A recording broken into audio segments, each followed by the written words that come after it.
Hola y bienvenidos a un nuevo video del canal.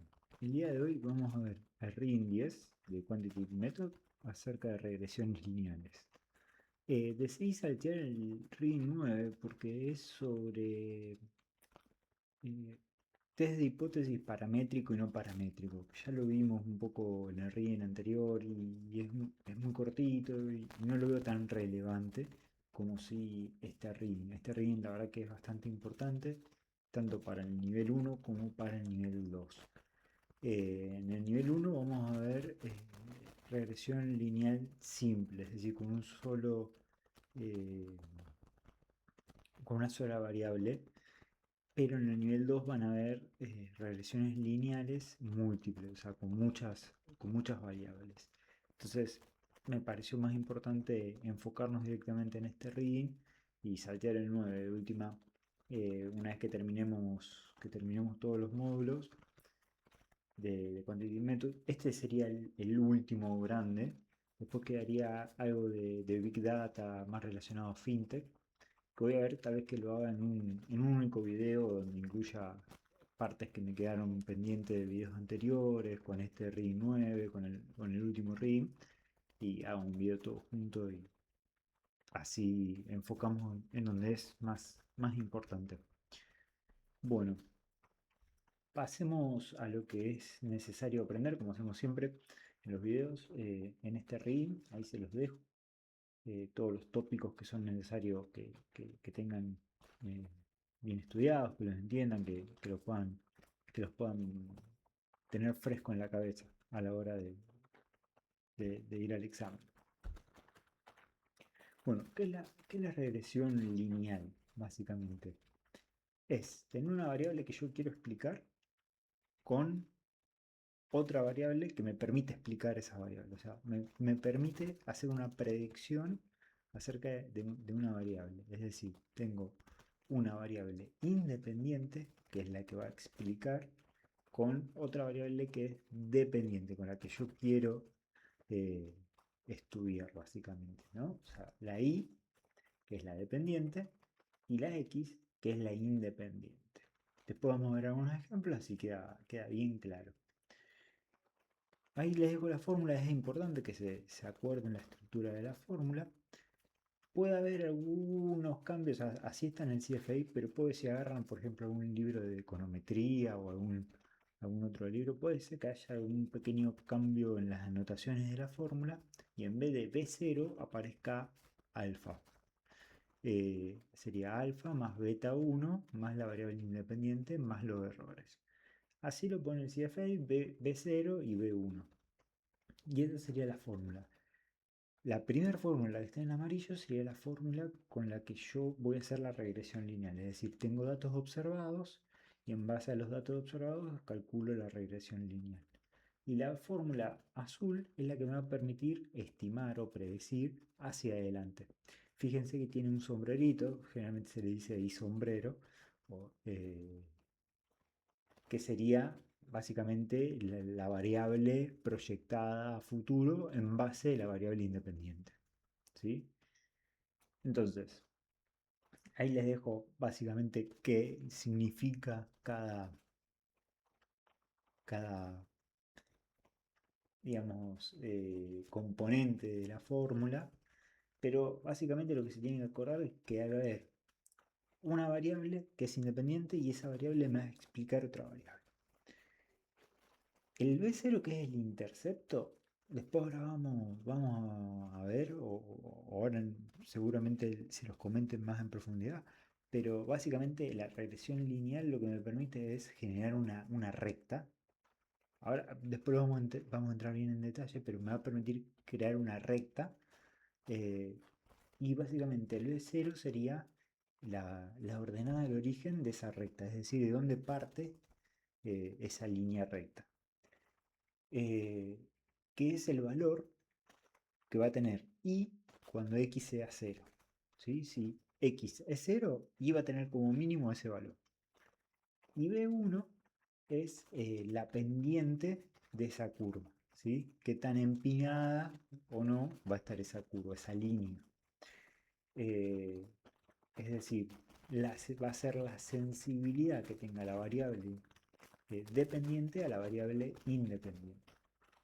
Y tenemos el término del error, que básicamente es lo que no me, o sea, no me captura la regresión lineal, básicamente. O sea, si el error es muy grande, después lo vamos a ver, toda la parte de análisis de la varianza, donde permite analizar si el modelo está bien calibrado. Si el error es muy grande, no me, no me captura bien el modelo, básicamente.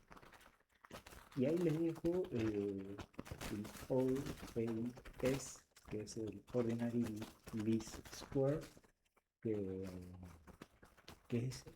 que básicamente minimiza o busca minimizar el error, es a la suma del error cuadrático, ¿sí? Sum Square Error, o SSI. Básicamente es lo que busca minimizar. Eh, Como yo les decía, tenemos una recta y tenemos puntos observados de la variable dependiente y la variable independiente. En un scatterplot, recuerden los tipos de gráficos que teníamos, y el scatterplot son como puntitos dentro del gráfico, y cada puntito va a ser la observación de estas dos variables. Y yo puedo graficar un montón de líneas que pasen entre los puntos o que toquen un punto. Yo puedo graficar un montón de líneas. Ahora, ¿qué pasa? Esas rectas, va a haber una que sea la mejor, la óptima. ¿Cuál va a ser? La que minimice los errores cuadráticos. ¿Sí? Es decir, la diferencia que hay entre la recta y cada punto. Eso va a buscar minimizarla. Y esa recta va a ser la mejor, o la que me permite explicar de mejor manera eh, la variable dependiente en base a la variable independiente. Acá les dejo un ejemplo para que se entienda un poco más. Y esto, o sea, la regresión lineal en todo lo que es econometría, ni hablar, y en finanzas es un montón. Lo vamos a ver en otros módulos, algo que se llama CAPM, Capital Asset Pricing Model, que se utiliza mucho y es básicamente una regresión lineal. Entonces, acá les dejo un ejemplo básico de cómo yo puedo proyectar o estimar el retorno de una acción en base al retorno, por ejemplo, del S&P, del exceso de retorno del S&P, básicamente. Entonces, el intercepto en este ejemplo básico me dice que es menos 2.3. Entonces, cuando el S&P, el exceso de retorno del S&P es 0, mi acción va a tener un retorno negativo de 2.3. Siempre que el retorno del S&P sea 0, yo voy a tener un retorno negativo de 2.3. Y ahora, si el retorno del S&P es distinto a 0, va a tener una sensibilidad, mi variable dependiente, de 0.4. 0.64, perdón, que es básicamente el beta 1, ¿sí? Vuelvo a repetir, muchas veces las anotaciones o la manera de escribir las fórmulas cambia, a veces se dice el alfa para el beta 0 y beta directamente para la sensibilidad de la variable independiente, de la variable dependiente a la independiente. Entonces, ahí les dejo, por ejemplo, si el exceso de retorno es 1%, mi variable dependiente se va a mover 0,64. Y acá un poco lo que les decía de la conexión con finanzas de entre esto, que es básicamente CAPEM. El beta, dentro de lo que es la fórmula de CAPEM, me mide la sensibilidad al S&P, ¿sí? Al exceso de retorno. Esa sensibilidad, básicamente, es el riesgo diversificable, ¿sí? O sea, el riesgo de mercado. ¿Qué tanto la acción está expuesta a riesgo de mercado? Y después, por ejemplo, el error es el riesgo idiosincrático propio de la acción. Entonces, Ahí está la conexión entre cómo la regresión lineal se aplica a finanzas. Si los errores en la regresión lineal es muy alto, puedo decir que la acción tiene un riesgo idiosincrático propio muy alto. Si el beta de la regresión es muy alto, la acción tiene una exposición a un riesgo diversificable muy alto. Se mueve potenciado en relación a lo que se puede mover el S&P, por ejemplo. Bueno, unas cuestiones para tener en cuenta a la hora de hacer una regresión. Lo primero, para hacer una regresión lineal, básicamente es que haya linealidad entre las dos variables. Si no hay linealidad, básicamente, es decir, que los residuos tengan una curva, no puedo utilizar claramente una regresión lineal, tengo que utilizar un modelo no lineal. Después, tiene que haber independencia entre los residuos, es decir, que no haya una correlación entre los residuos. Si hay correlación entre los residuos, puede haber seasonality, que es diferente a estacionario, o sea, no es algo estacionario, eso es otra cosa y después que se ve más que nada en la unidad 2. Seasonality es decir, básicamente hay un patrón dentro de las observaciones. Por ejemplo, en diciembre los retornos siempre son más altos. Eso quiere decir que hay un patrón. Como elasticidad quiere decir que la variancia de los residuos es constante. Nosotros queremos que eso pase, que los residuos, o sea, la variancia de los residuos pase. Si la varianza no es constante, se dice que hay heteroelasticidad. Eso nos invalida todo lo que es el estándar error y el test de hipótesis, básicamente. Todo lo que vimos la reading anterior nos queda invalidado si los residuos no son, o sea, la varianza de los residuos no es constante. Esto entra mucho en detalle en todo lo que es el nivel 2. Ahí se profundiza mucho.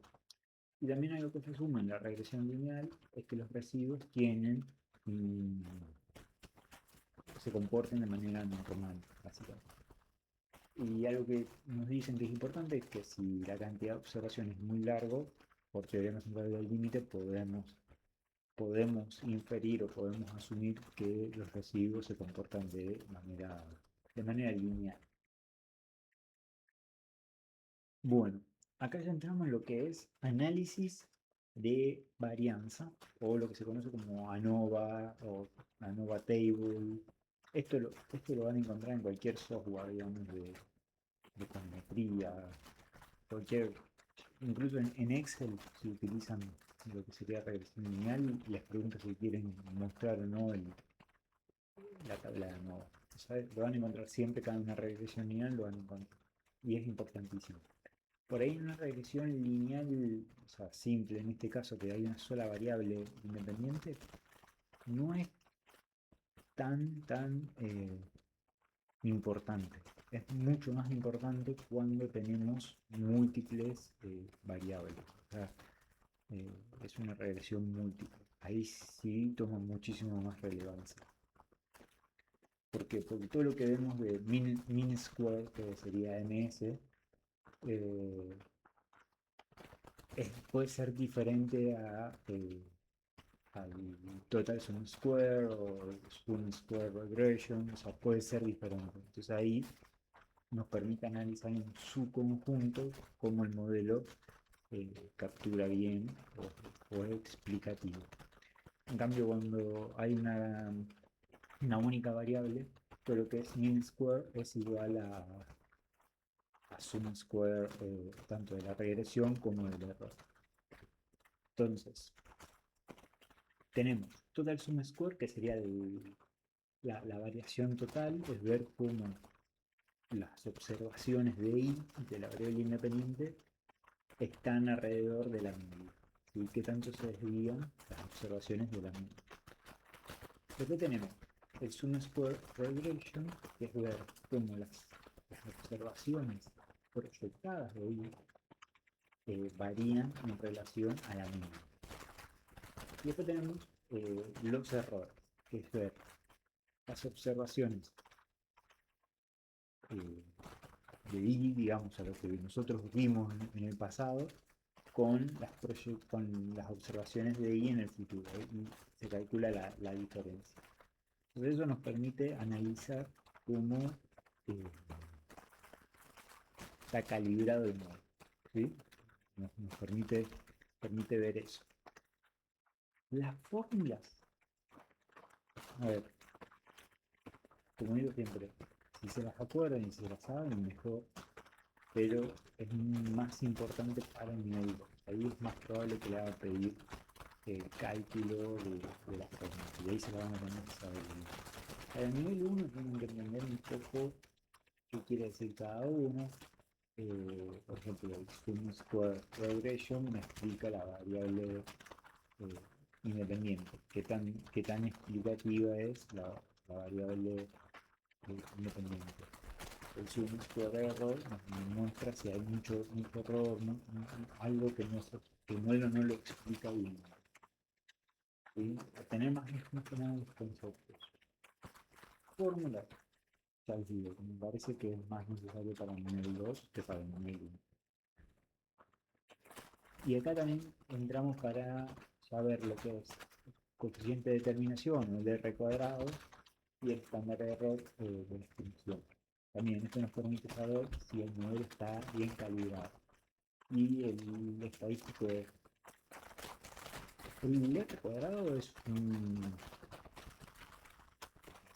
dato muy importante en la regresión lineal. Básicamente me dice si la variable independiente explica la variable dependiente. ¿Sí? Qué tan explicativo es el modelo, básicamente. Cuanto más alto sea el R cuadrado, mejor. En una regresión lineal simple, eh, me tengo que fijar solamente en el R cuadrado. Si aumenta el R cuadrado, mejor. Cuanto más alto, mejor. En una regresión lineal múltiple, si el R cuadrado sube, no necesariamente puede ser que el modelo esté bien calibrado. Esto se los comento también para que lo vayan teniendo en la cabeza. Puede ser que el modelo no esté bien calibrado, porque estoy poniendo muchas variables independientes. Es lo que se conoce como overfitting. Entonces, ¿qué tengo que mirar ahí? Básicamente es el R cuadrado ajustado. El R cuadrado ajustado, a medida que yo agrego más variables, me va decayendo. Si agrego variables y el R cuadrado ajustado es menor al R cuadrado normal, quiere decir que estas variables que estoy agregando no me están aumentando la explicatibilidad del modelo, ¿sí? Básicamente. En una regresión lineal simple, el R cuadrado es la correlación al cuadrado. O sea, si yo hago la raíz cuadrada del R cuadrado, tengo la correlación de ambas variables, básicamente. Y el estadístico F me permite analizar qué tan bien o qué tanto es la significancia del modelo en su totalidad, básicamente. También, vuelvo a insistir, el estadístico F es muy relevante cuando hay múltiples variables. Cuando hay una única variable no es relevante porque es igual al t estadístico, ¿sí? de esa variable. Esto para por ahí el que no lo vio nunca, cuando yo tengo la tabla de ANOVA me va a salir el t estadístico de la variable. El t estadístico me va a permitir saber si la variable eh, me sirve o no me es significativo o no, básicamente. Cuando tengo varias, eso cuando tengo una sola. Cuando tengo varias, también me aparece el t estadístico y yo puedo ver que, que las variables, qué variable es significativa o no. Pero eso no es lo único que tengo que ver el F estadístico, o sea, el estadístico F. Porque por ahí puedo tener variables que no son significativas, pero el modelo en su totalidad sí, que sería el F estadístico. Cuando tengo una sola variable, el F estadístico coincide con el T estadístico. Entonces, si esa variable no es significativa, ya el modelo no es significativo. ¿sí? Entonces, vuelvo a insistir, el F estadístico, perdón, el estadístico F, es más importante para el nivel 2, para modelos múltiples. Acá ya no es tan importante. Y ahí les dejo un ejemplo abajo, cómo utilizar la tabla de ANOVA. Cómo podemos ver si la variable me es representativa, me es significativa o no. Recuerden cómo hacíamos los test de hipótesis, que teníamos que rechazar H0. Si el valor que nosotros obteníamos era mayor al valor crítico, rechazábamos H0. Ahí calculamos el F, el estadístico F, y no da que es mayor al valor crítico, por lo tanto rechazamos. Bueno, el F estadístico siempre se hace a una única cola, ¿sí? Eso también es importante. Bueno, acá, test de hipótesis para ver la significancia del modelo, ¿sí? Que sería el test estadístico, básicamente. Calcular qué probabilidad hay de que el test estadístico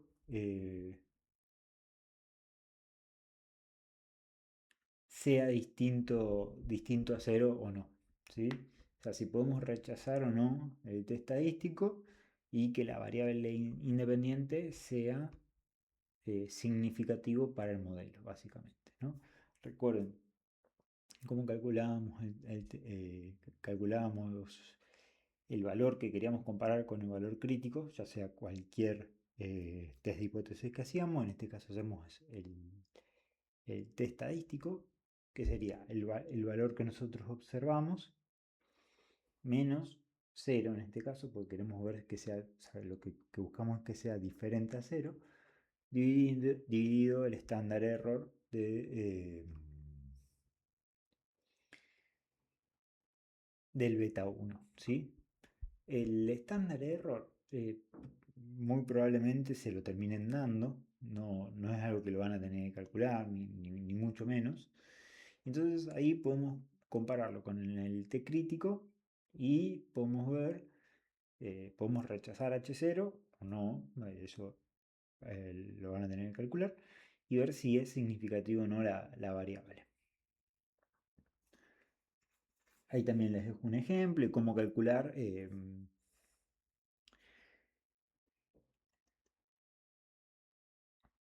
perdón que se me fue el nombre, cómo calcular intervalos de confianza. No me salía el nombre.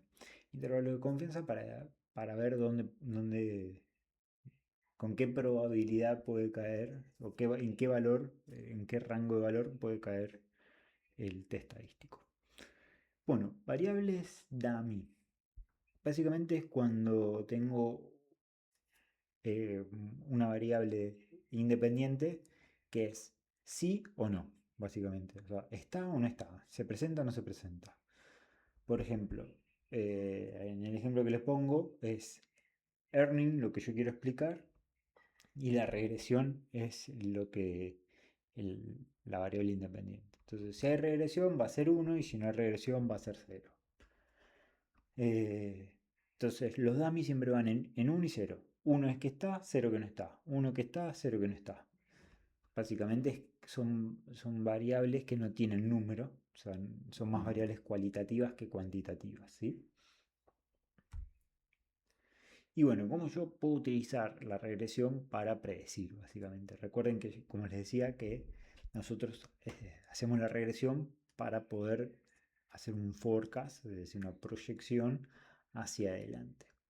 Entonces, en base al intercepto, al beta y a la variable independiente en el futuro, o sea, las observaciones que yo tengo en el futuro de la variable independiente, puedo calcular cuál va a ser la variable dependiente en el futuro, básicamente.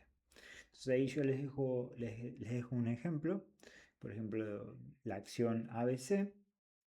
Tenemos la fórmula, hicimos la regresión lineal y la fórmula nos da que es menos 2.3% más 0,64 de la variable independiente. Entonces, si el S&P tiene un exceso de retorno del 10%, yo estimo, o sea, en base a la regresión lineal, que la acción va a tener un retorno de 4,1. Entonces yo quiero saber cuál va a ser el intervalo de confianza eh, de eso, básicamente.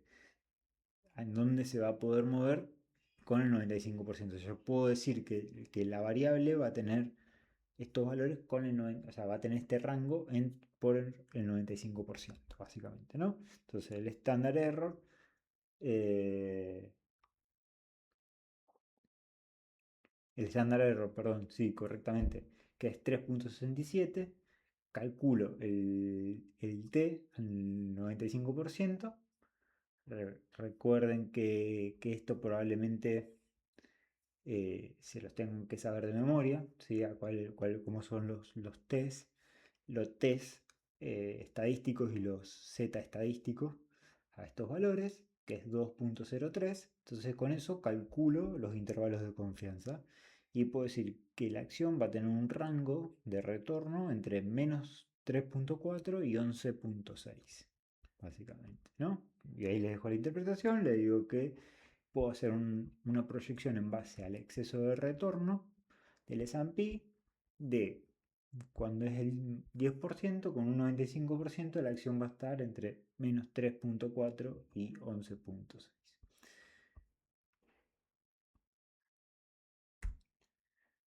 Bueno, y ya vamos con lo último para ir terminando este RIM.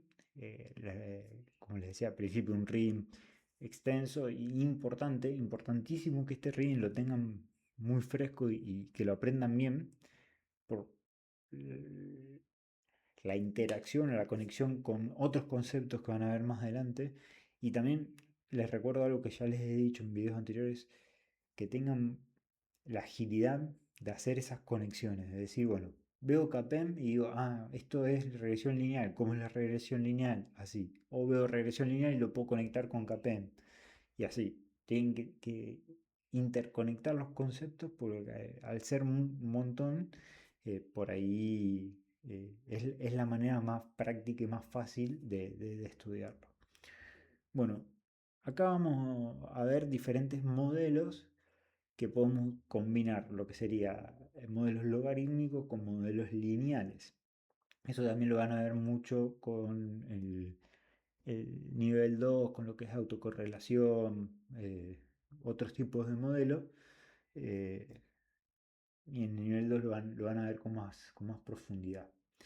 Tenemos modelos log-link model, que sería la variable independiente, lo voy a calcular de manera logarítmica, y la variable dependiente, creo que me confundí, perdón, la variable dependiente lo voy a calcular de manera logarítmica y la variable independiente lo voy a calcular de manera lineal. Link log model, acá intercambio, la variable dependiente la calculo de manera lineal y la variable independiente la calculo de manera logarítmica. O log model, eh, voy a calcular ambas de manera logarítmica. ¿Cuándo voy a hacer esto? Cuando yo vea que haya relaciones no lineales entre las variables. Entonces, tal vez que haciendo estas modificaciones, calcular alguna de manera logarítmica me permite mejorar el modelo, ¿sí? Eso lo voy a ver en base al R cuadrado, a los estándar error, a todo el análisis de ANOVA. Eso me va a permitir saber si el modelo no es significativo, no va bien. Entonces yo puedo por ahí calcularlo de manera logarítmica y compararlo y ver si el modelo calibra mejor de esa manera. Así que bueno, con esto ya vimos todo. Les dejo un pequeño resumen de lo que dijimos ahora, o sea, los conceptos más importantes que vimos ahora. También recomendación que se hagan estos pequeños así resúmenes, si bien claramente se van a dejar un montón de conceptos afuera, pero tener resúmenes así cortos, concisos, es importantísimo, porque una vez que lleguen al final, sea, que vean todo el material, tengan todo estudiado, o al final de cada módulo, por ejemplo, eh, no van a volver a releer todo el módulo, o sea, no le vas a dar el tiempo, no se los aconsejo, entonces le aconsejo que tengan estos resúmenes así, lo vean rápido y vayan memorizando los conceptos. Claramente acá lo importante es la práctica, no saberse de memoria las definiciones y demás, es la práctica. Entonces, esto le ayuda a refrescar cuando no se acuerdan de un concepto o algo, cuando hagan práctica, se lo ayuda a refrescar. No vayan de nuevo a leer todo el material porque si no, nunca van a terminar de verlo por completo. Entonces, háganse estos pequeños resúmenes así que le va a venir muy bien. Así que bueno, con esto terminamos. Los que llegaron hasta acá, les agradezco un montón. Suscríbanse al canal, pónganle me gusta al video que me ayudan un montón. Síganme en las redes, tanto en X como en LinkedIn. Y bueno, nos estamos viendo para el próximo video. eh, que les digo, probablemente sea un video que ponga conceptos que me faltaron, el RIN 9 este que les dije que me salté, el 10 por ahí mencionándolo medio rápido, y ya con esto terminamos lo que sería Quantitative Methods, y el próximo que también me habían preguntado va a ser, o sea, el próximo módulo va a ser todo lo que es eh, Financial Analysis, ¿sí? Vamos ya a pasar a ese módulo que es clave que se lo aprendan. Es uno de los módulos que más peso tiene. Y bueno, por ahí si alguno no estudió contabilidad o no viene más del área contable, le puede resultar un poco difícil. Así que bueno, nos vemos en el próximo video. Un saludo y cualquier duda, consulta, me lo dejan en los comentarios o me escriben en las redes. Saludos.